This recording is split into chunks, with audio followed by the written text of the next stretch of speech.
Good morning, Philadelphia, and welcome to another great show of Race on Main Street. For all of our previous episodes, you can go to raceonmain.com.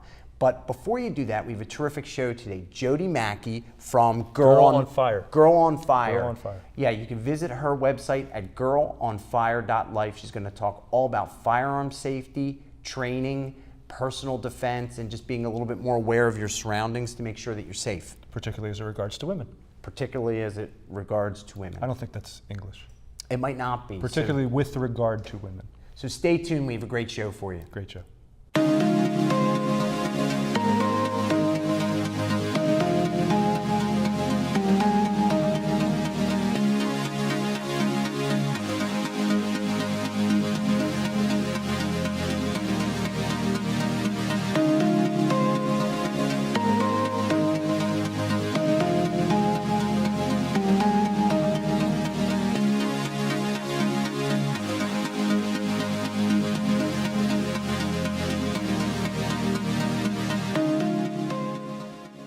Good morning, Philadelphia, and welcome to a great show of Race on Main Street. I am your host, Scott Race. I'm glad you're with us.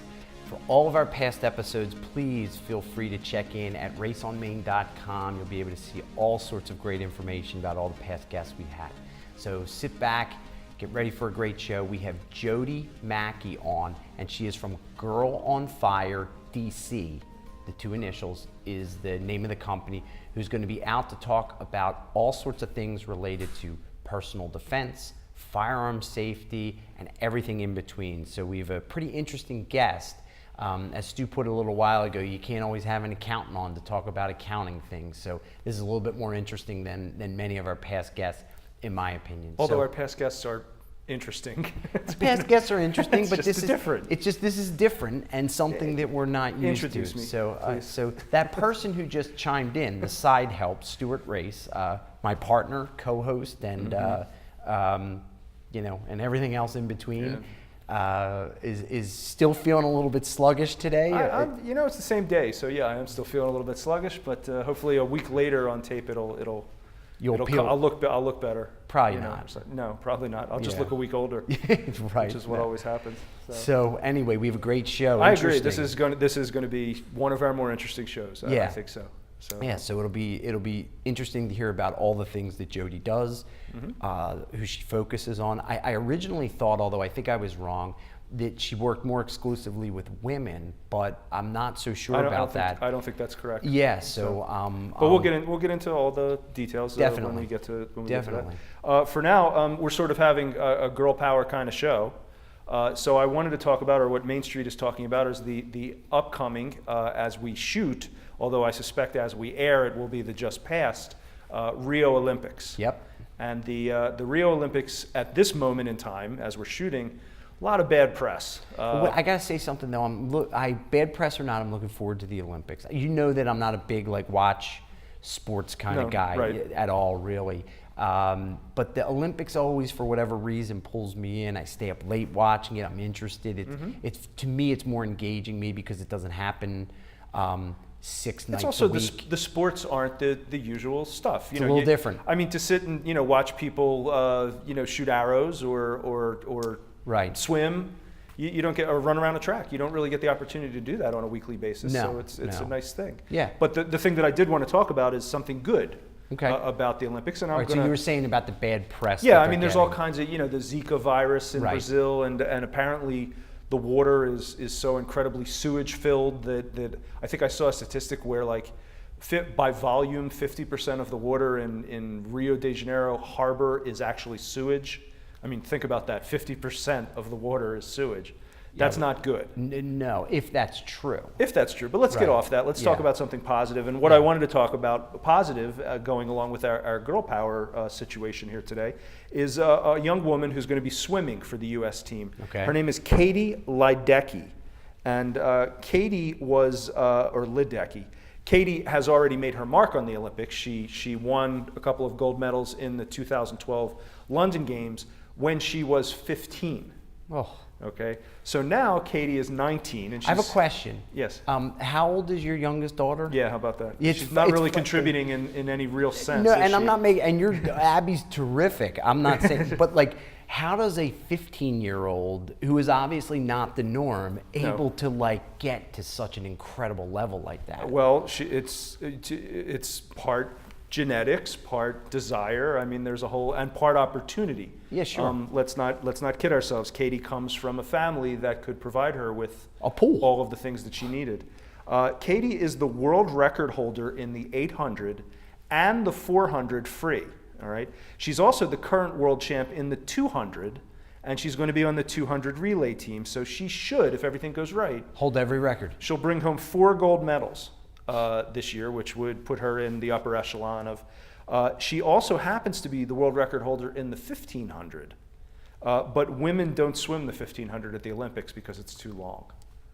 Really? So, that's hysterical. Yeah, they swim it everywhere else, but not the Olympics. I don't think I could swim the 1500. I don't think I could drowning. swim 1500. I could, maybe tread water. I don't even know. That's that's like a mile. That's a long way. Yeah. And that's the thing about this young woman is that she's proficient at every distance. Right. And despite, for lay people like us, hey, you get in the water, you swim, right? Right. Not for them. That's a whole different ball of wax. And people who are proficient at the 200 are generally not proficient at the 1500. It's sort of like saying, hey, you're real fast at the 50-yard dash. How fast can you run a marathon? Exactly. Right. A marathon. That's not a mile. No, a marathon. I know. That's the difference. So, but here's the really interesting thing about Katie, and we can jump over to the guest on this note, or if you have questions, that's fine. Her current times would qualify her for the men's team. Let her swim. That's how tremendous an athlete. The difference between men and women and so on and so forth. I mean, right. Physically, there are often differences, and oftentimes the best women in the world would not even qualify to be on the best men's. She would. Now she probably wouldn't win, but she would. She belongs in the pool. She belongs in the pool with the men. I would like to see her win all those gold medals and swim in with the men. Kind of neat. I think it would be great. It would be wonderful, and it would be. I bet a lot more people would tune in. It would be empowering, and maybe you'll get to see that in the NCAA situation, because after the Olympics, she's going to go off to Stanford for 4 years. Oh, and she'll destroy everybody on the college circuit. I mean, that's not even. Yeah, I'm sure she'll win. They should put sharks in the pool. Might not be fair to the sharks. Right. All right. So anyway, speaking of that, our guest today is Jodi Maki. Or I said that right? Yes, right, you did. Yep. She is the CEO of Girl on Fire DC. Jodi is a personal safety and firearms training instructor. Now I got to read this because she is an NRA training counselor, a certified pistol instructor, and a chief range safety officer with the Utah Bureau of Criminal and a Utah Bureau of Criminal Identification instructor. She's a Maryland qualified handgun instructor. She currently covers 9 states, or Girl on Fire covers 9 states. The Girl on Fire mission is to be part of the solution to decrease crime and assault statistics nationally. So after we break, we will be with Jodi Maki of Girl on Fire, LLC. All right, we're here with Jodi Maki from Girl on Fire. Okay, she's going to tell us all about that. It's an interesting business. Jodi, welcome. Thanks for being here. We appreciate it. Yeah. So tell us a little bit about Girl on Fire. We gave a little bit in the intro as to what it all sort of like, the broad picture view. Tell us a little bit more specifically what it's all about. Sure. So Girl on Fire, we have a firearms and personal safety training academy and a fashion company. And so it's an interesting blend, and they're actually coming together, which is kind of fun. Now I'm totally fascinated. Fashion, so explain. So this will be another show where I don't talk, right? Shh. So tell us a little bit about that. So I know what you're leading into, but I'm curious to see. First thing, I just have one question before we get into that. Girl on Fire is it's not like just for personal safety for women though. It's training for anybody. Absolutely. It doesn't matter. Okay. It is. I also have On Fire training, and so it's really men and women. I actually train more men than women.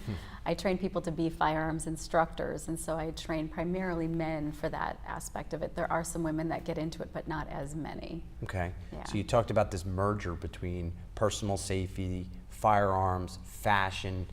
A lot of people out there are not going to have any idea how they all sort of converge together, right? Like what? So give us a little bit of details about that, if you don't mind. Sure. I have a little bit of a differentiating thing going on here for me. So the fashion, I've had that company for over 10 years. And it's more professional image makeovers and branding for people to help them with their target market and figure out who those people are so that they can create an image that's really marketable for them to really be appealing to that target market. And the Firearms and Personal Safety Training Academy is all personal safety, firearms training, concealed carry, becoming instructors, range safety officers, and really all of the personal safety aspect, which is a non-firearms training division with the college campuses and businesses and organizations that need that personal safety training for various reasons with their staff. The two are coming together because I have developed a concealed carry line for women that is much more fashionable than what is on the market currently, along with being very safe. Okay, so I'm going to ask you to elaborate on that. So when you say concealed carry, you mean a woman who wants to carry a firearm, okay, Yes. very conspicuously, Yes. has limited choices in like fashion that she can wear in terms of hiding that firearm with the clothing that she's wearing. So Absolutely. so that's what you mean by, so you're developing like more clothing, obviously very safe, you know, how does that, like, so give us some details, like a little bit so people understand that. Sure. Could we start off with some of the drawbacks that exist currently out there Sure. for women? Absolutely. Okay. A lot of the challenges are, you know, women in general, it's harder to hide it. Men, it's just much easier, and especially with the clothing that they wear too. They wear bigger jackets. They can hide it very easily. For women, it's much more difficult. Our clothing is much more fitted, and it's just a really big challenge if they want to carry every day, because concealed means concealed. Right. And so we want to make sure that we aren't printing or showing that we are carrying a firearm. And so a lot of the options that are out there currently, people have been trying to create some options that are more viable options, but through that process, they've developed things that aren't necessarily very safe. And there have been a lot of negligent discharges from a lot of those drawing from concealment options that are currently on the market now. One of them that I see regularly are the really big giant handbags. And if you have your firearm, you have to have a handbag that you can always have on your person. You never want to take it off, because if someone steals your purse, now they've got your firearm. If someone else has access to your purse, now that's a dangerous situation as well. And so I want to have a handbag that is always available to be on your person and be the right size so that you can keep that on your person. But I also want one that doesn't look like a handbag that I'm carrying on the farm. And so there's not a lot of options currently that are in between the two. There's either the giant Texas handbags, not to offend the Texas people who carry every day, but and then the other ones that are very utilitarian, military looking, and so I represent the fashion side as well, and I understand the challenges that professional women have, especially those women that do want to carry because they go into different neighborhoods all by themselves at different hours of the night and parking lots and things like that, where they want to keep a handgun with them. And so I have created a lot of different types of options that they can utilize to satisfy that need. So it's not just handbags. Right. So give us some examples of other. Well, I can't without tell you getting the too- other. I can't tell you the other ones. Oh, It's clothing and it's accessories okay, I mixed understand. together. Yes, Right. but we're not quite at our launching point yet. Okay. It's Well, that's coming, fair. so I want to just leave it open for Okay. the big fashion show that we're going to have once it launches. Could you tell us about that? The big or is that in the planning, or is that something Yes, that's it's in the works. Yes, once we have all of the products completely ready to go to market, we're going to have a really large concealed carry fashion show coupled with New York fashion, so that we can show the options. like New York Fashion Week, like that? No, kind of just thing? New York style Oh, fashion. okay, I understand. Gotcha. So that we're cutting edge, but we're also wearable and realistic for the everyday woman that wants to carry a firearm, who's a exciting. professional. That's kind of neat. As it gets closer, we would love Wanna to hear more about it. Yeah, we want to hear more about it, all the dates, times, things like Yeah, that. absolutely. So that would be great. But you mentioned something that got a little bit glossed over about personal safety among businesses and universities. That's what actually just jumped out to me. That don't involve any type of firearms, anything like that. Right. So what's that all about? That sounds great, because there are some folks who fall on that other side who say, hey, you know what, we want to be safe, but we don't want to go to one extreme or the other. So tell us all about that. How does that? Sure. The college statistics that we have now is 1 in 4 will be assaulted during their college career. That's a crazy statistic. And that statistic came before the actual mandatory reporting was happening, which is really scary because now once we reevaluate that number again after all of this reporting is happening, I think that the number is going to be even more extreme. And so one of the issues that we see just among the industry in general is that people just don't think it's going to happen to them, so they don't worry about taking the measures for prevention. And so a lot of it is through education and training. And so I applaud a lot of the colleges now because they have started to put things in place to help decrease those statistics in general. But a lot of them are driven by come to us and call us and sign up for this workshop and we'll give you the training. Unfortunately, these women don't think it's going to happen to them. They're not going to voluntarily sign up for the training. And so we go on to the campuses and provide this ongoing training throughout the year to help the education aspect of it and prevention so that we can literally decrease the statistics and see it happen. Because parents aren't going to want to continue to enroll their children with these colleges when they know that they're at great risk of getting assaulted while they're there. Yeah, that's a lot. That's a big number. That's a big statistic. I have 4 daughters. Yeah. 1 out of 4. She says 1 out of 4. Yeah, I have 4. That's what I was Pick thinking one. of. So, Scary. yeah, no, it is scary. It's really scary. And organizations as well. So I do a lot of training on site at different companies and organizations. There are big, large concert halls and things like that where they send their employees out at 3 a.m. to all of those parking garages by themselves with no security guards, and they have no way to defend themselves. They can't bring any type of options on site because they go through the security as well. Right. So they can't have any type of defensive option. So what does that leave them with? Not a lot. And so a lot of it is an awareness and intuition and creating strategies so that they can actually get away and be able to, save themselves and avoid being a victim. So when you talk about whether it's that circumstance or college, is it, and you talk about this training, so you go onto the campus to do this training, is it like several weeks of training, like how does how do those programs work? I'm curious. Sure, it's more 2 or 3 times throughout the year to make sure that everybody gets touched by it. And it's only 3 to 4 hours. It's not a lot, but it's really helping people get the idea that this could be a possibility, that it could happen to you. And so changing that mindset a lot of the time will bring that awareness to the forefront so that they end up not having an issue, because a lot of it can be prevented if they're aware. Right. And so thinking about strategies on how to make them aware and other things and realistic tools that they can have in their hand. Pepper spray is one of my favorite tools because it can be in your hand with your thumb on the trigger. So even if someone attacked you from behind, you'd still be able to spray them by yourself 45 minutes and get out of there. Right.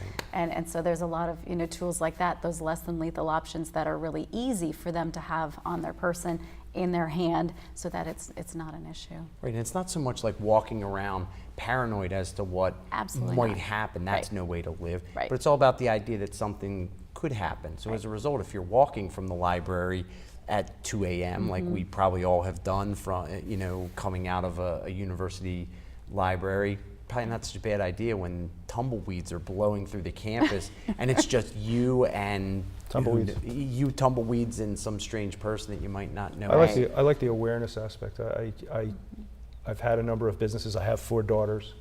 The idea that, to me, in so many ways, a dark parking lot is just to walk to the car. As a man, I'm not aware of the things that women are aware or should be aware of at all times. I once watched my daughter send a drink back that had been sent from another table, but the guy brought it himself. Oh yeah. And she said she got, she sent it back because she didn't want it from the guy. If the bartender had brought it, So these are things like that would never occur to me as a Right. man, but I guess are things that must be put out there for women. Yeah. That's the difference between Stu and I, is I'm looking everywhere to see Yeah, who's well. going to jump out of the bushes. I once heard this guy once say, Ask her a question. I'm not afraid of the dark, I'm afraid of what lurks in the dark. Right, of So, course. kind of thing. So one of the things that struck me also is, and again, we talked about this before the show, so I'm not stepping out of bounds. How does a woman find her way into this arena to become an expert? Like how did this happen for you? Sure. Well, I'm from Minnesota originally, where you shoot in your backyard. and so I learned to shoot then. And I did a lot of marketing consulting throughout the years, and I was consulting for a firearms training academy and started to get deeper into it. And then I started to shoot, and I started to have women coming to me saying they had an incident, they had an assault, they have a stalker, they had a domestic violence incident and wanted to be trained. And so I decided I needed to get all my credentials and start to do it. And so I got into the industry and have continued to evolve it based on the need. And so I also have some initiatives within the domestic violence realm. And I was actually in one of those situations as well and had a problem getting out. And through that experience, I have developed a new solution, which is a website and an app to help people get out of their situation. It's something that's like nothing that is on the market currently, and my plan is to launch it nationally, partnering with some really large organizations. And so through those experiences, they have really molded me into wanting to create a mission, not only for creating awareness and safety, but to really help people from being a victim of any type of crime. And that includes when we go to the firearms aspects of it. I always say I'm a firearms instructor, but I'm going to train you not to use your gun, because there are so many different options that you can use up until that point because you don't want to use it ultimately. And so if we can create those strategies and also be responsible gun owners and handlers so that everything is locked and safe, so that we have less access for future mass shootings and different incidents that come through that. I train people to be firearms instructors, so I'm training them to train in that way so that we can be contributing to the greater good, so that we don't have those incidents that are the aftermath situation. We're all about prevention. Yeah, that's interesting. And you can always go to Girl on Fire, girlonfire.life for all the information on your website. And you can also email you at info@girlonfire.life. Exactly. So it's an interesting way. That whole idea of prevention as opposed to anything else trumps really everything. And you'd be surprised, right, being aware of what's going on around you, how much you probably can avoid some of the issues. I would imagine, you look less vulnerable. Maybe somebody tries for some other mark and you're safe that day. There are so many strategies that are out there, but a lot of them are common sense, but people don't think about them. I guess if you don't think, and I think that's probably the biggest issue, if you never think it's going to happen to you, and you've heard me say this a million times when I talk about my wife and I talk about this, oh, he'll be fine, like climbing in the tree. And my response is always, that's what every parent in the emergency room says. So, which she does not like hearing, but that's always my response, is that that's what every parent in the emergency room says. So we need to be cautious of that. And that's sort of like what you're saying is, let's not be that person in the emergency room. Let's take a little bit of precaution ahead of time, which is not that hard to do. And wow, what a difference it can make. Well, you did also say beforehand that it's important to you, because of the controversies surrounding gun ownership and safety, to not be taken out of context. So that's something that we want to also alert people to, is that listen to the whole interview. Don't pick up the sound Right. bite. That's not fair.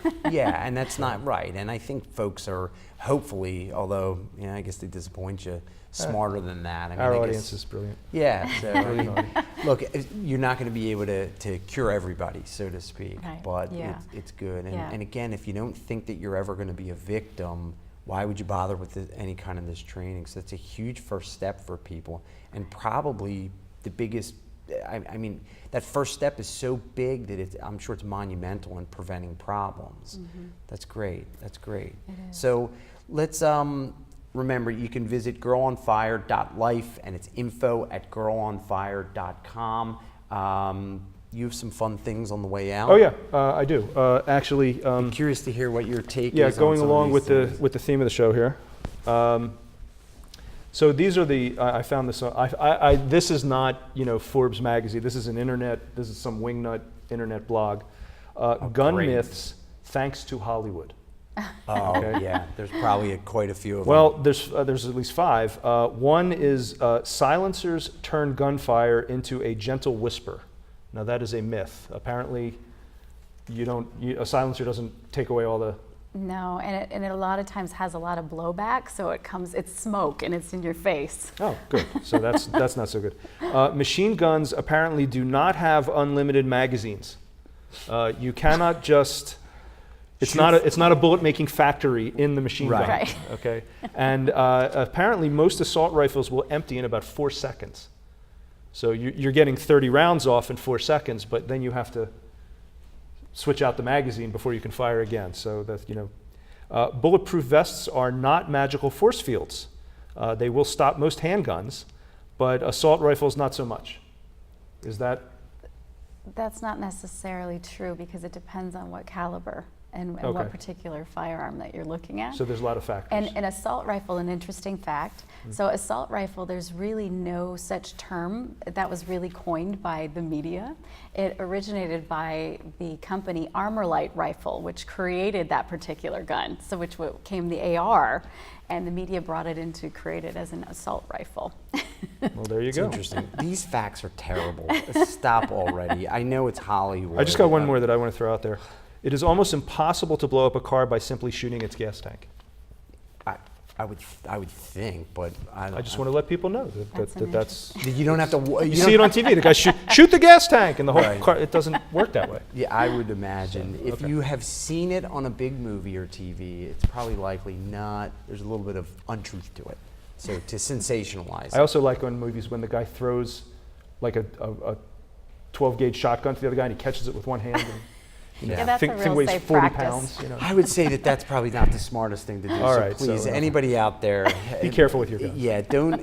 This isn't Hollywood. Right, so we're going this to is, follow this gun safety that's rules right. at all times. Girlonfire.com too. Yeah, it's girlonfire.life. Okay, so and the safety side of it is obviously pretty significant. And if people took it more seriously, there'd probably be a lot less issues. Absolutely. Yeah. And unfortunately, the majority of negligence happens by people who have had experience with guns and they've been in it for a long time and exposed to them, and they become complacent about the basic firearm safety rules, and that's where you end up having negligence. Yeah, it's kind of interesting because you think of like professional athletes, the ones who seem to do the best, they always follow through on the basics. It's the same thing here. So Absolutely. yeah, you don't have to make any changes. So don't forget, you can get any, if you need to email Jodi, she can be emailed, or her company can be emailed at info@girlonfire.life, and you can always go to girlonfire.life in order to check out her website and see all of the information that we've talked about and quite a bit more. So we just want to, as always, and it just ties in so nicely to here, is we always want to thank our first responders out there and let everybody know, remember that when you aren't necessarily in need of them, they're still out there working, they're still out there making sure our communities are safe. So as I always put it, when the firefighter shows up at the intersection with a boot, try to throw in a few extra coins. They're out there for our safety. You can check out all of our episodes at raceonmain.com, and we'll see you out on Main Street. Thanks, everybody.